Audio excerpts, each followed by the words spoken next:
Te recuerdo que votar es obligatorio para más de 9.700.000 ecuatorianos el próximo domingo 28 de septiembre. Y con eso, bienvenido de vuelta, economista Abelardo Pachano. Sostuvo usted al empezar y proceder al análisis de cómo la crisis financiera internacional, en particular la de Estados Unidos, sí tiene repercusión en el ámbito ecuatoriano y genera riesgos y expectativas, que el nivel del gasto público y su crecimiento entraña peligros. ¿Cuáles y por qué? Carlos, inclusive la propia crisis internacional tiene su origen en el mal gasto fiscal americano, en una débil regulación bancaria en cuanto a control de calidad de los créditos, en esa burbuja, en ese aumento de depósitos y en esa entrega de créditos con tasas de interés sumamente bajas durante largo tiempo. Ese modelo que estamos viendo explotar hoy día en los mercados financieros internacionales se puede reproducir en cualquier parte del mundo. El Ecuador no es un país que está blindado a las relaciones económicas internacionales. Consecuentemente, yo creo que hay que actuar con mucha prudencia, hay que ver esa fenomenología y debemos nosotros cuidarnos de los coletazos de la crisis financiera internacional. Separemos eso. El presidente no ha dicho que el Ecuador esté blindado. Ha dicho que si los efectos llegan a darse en la medida que ustedes advierten, hay dos alternativas que los pueden atenuar para la falta de recursos, incluido más caída en el precio del petróleo. Dejar de pagar la deuda externa, por un lado, y por la otra, acudir a la Reserva Monetaria, que está por cerca de los 6.200 millones de dólares en el Banco Central. Bueno, yo creo que sobre esas dos definiciones, primero, ¿qué falta nos hacen ya los fondos petroleros que se eliminaron? Precisamente para estas épocas estaban previstos. Ya nos consumimos y obviamente ahora hay que recurrir a medidas extremas. Uno, el tema de no pagar la deuda externa. Ya la deuda externa no tiene el peso que tenía, ni la importancia o la relevancia que tenía antes en la economía ecuatoriana. De tal manera que una reducción en el pago del servicio de la deuda producto de una suspensión unilateral no le va a traer un beneficio sustantivo a las finanzas públicas. Sin embargo, sí le va a ocasionar un daño enorme en cuanto al acceso de fuentes de financiamiento, especialmente para las actividades privadas, vinculadas con exportación y vinculadas con importación. Explique por qué. Porque supuestamente el daño enorme sería para el sector público si deja de pagar y por otro lado quiere endeudarse más con el Banco Mundial, el BID o el Fondo Monetario. Vamos a volver a los multilaterales tan denostados por este gobierno. Ya lo anunció Vilma Salgado. Bueno, entonces por eso la votaron, o sea, no va a ser así. No va a ser así. Al pasado porque estamos buscando otra vez endeudamiento público para mantener a un Estado opulento que tiene un montón de grasa alrededor, que gasta mal, que no gasta bien, que se mete en cosas que no le convienen y que no deja que la actividad privada funcione. Pero eso es el Estado, como usted bien dice, ese es el Estado, porque eso tiene que repercutir en lo privado. Porque simplemente las actividades financieras internacionales le miden al Ecuador como un todo, como una colectividad, y cuando le quieran prestar a un exportador ecuatoriano le van a decir: señor, como su país tiene alto riesgo, no paga las obligaciones públicas y no sabemos si pagarán las obligaciones privadas y no sabemos si su modelo económico va a seguir funcionando, cuando le quiera prestar le voy a poner una sobretasa, y en este caso usando las informaciones actuales, de 10 puntos porcentuales. Bueno, ahí tenemos dos opciones. La una que usted no ha comentado todavía, acudir a la Reserva Monetaria. Sobre esa le dejo aparte, Carlos, porque a mí me parece que es un sinsentido. La Reserva Monetaria Internacional tiene tres grandes componentes. Uno, fondos públicos. En los fondos públicos hay recursos de los municipios, del de Guayaquil, del de Quito, del de Ambato, del de Cuenca, que no le pertenecen al gobierno. Hay un 20% del que sí puede disponer el gobierno. 1.200 millones de dólares. Hay fondos de la seguridad social que nos pertenecen a los aportantes, a nosotros, a los ciudadanos, a los que pagamos los aportes al seguro social. Y hay fondos de los depositantes del sistema financiero ecuatoriano como parte del encaje de la banca. Bueno, usted se te olvida, como diría el bolero, ¿ya? Y no sigo con el resto porque no me corresponde. Venezuela nos puede financiar, como de hecho está coparticipando en financiamiento. Argentina. Y si no los 15%. Y si no los dos, Irán. Estamos por suscribir un contrato petrolero que de paso empieza reconociendo a Alá en la terminología del preámbulo y que tiene el Ministerio de Energía. Para eso están los aliados energéticos del tercer mundo.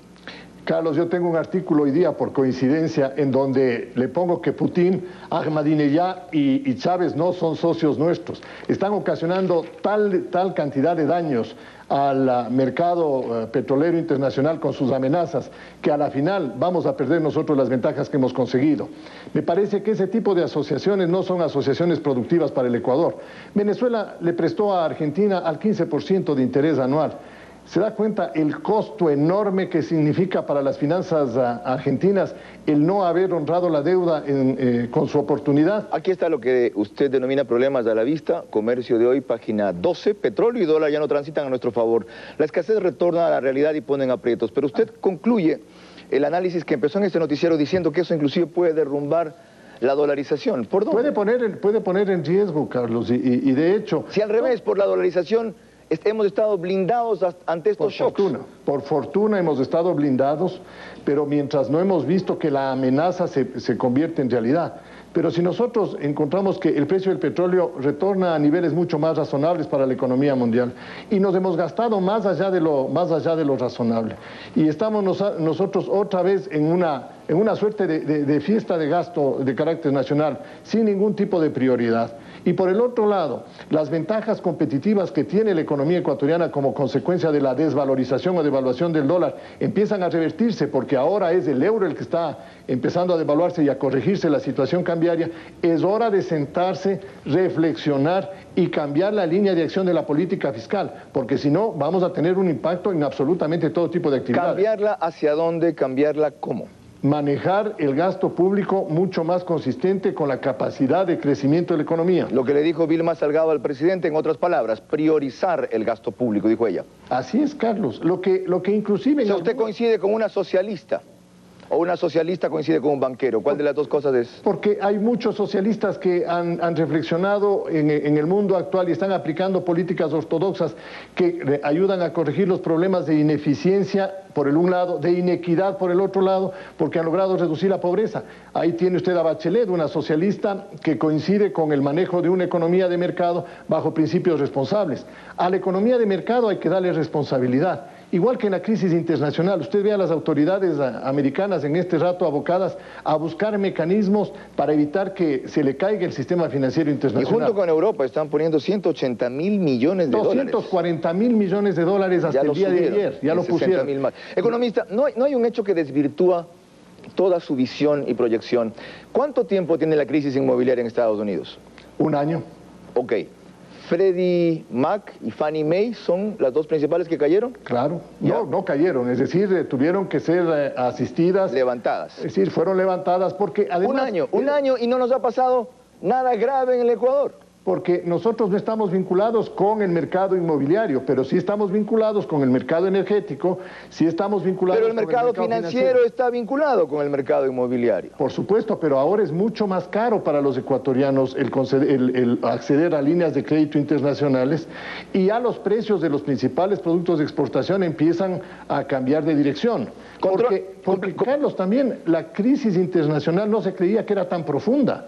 Y precisamente porque no se creía tan profunda y además porque ha cambiado la estructura económica mundial, que ese es un tema que los ecuatorianos no lo estamos viendo. ¿En qué sentido? Hoy el mundo está mucho más equilibrado en cuanto a centros de poder económico. Antes los Estados Unidos, Europa y Japón copaban aproximadamente un 85% de la economía mundial.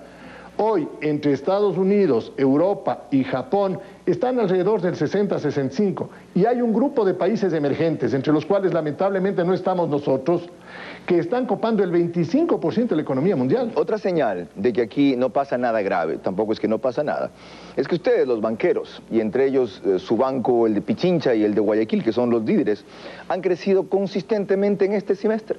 Por supuesto, porque hay una razón. El gasto público ha sido tan fuerte, Carlos, y el mantenimiento del influjo de las remesas ha sido tan perseverante que en el Ecuador nos estamos hinchando. Es un proceso de hinchación. Eso en el fondo incentiva el consumo. Aunque presiona la inflación. Y si nosotros no tenemos un sistema de regulación de créditos sanos, porque las tasas de interés están siendo arbitraria y administrativamente reducidas, nosotros podemos estar creando un problema de calidad de la cartera a futuro del Ecuador, igual que la de los Estados Unidos. Todo a futuro, pero sus utilidades siguen creciendo. Sus utilidades siguen creciendo. Están reduciéndose, Ustedes Carlos. están bollantes. Ojalá fuera así, Carlos, ese sería una maravilla sentirse en esas condiciones. Yo simplemente creo que en este rato las amenazas que hay son amenazas reales.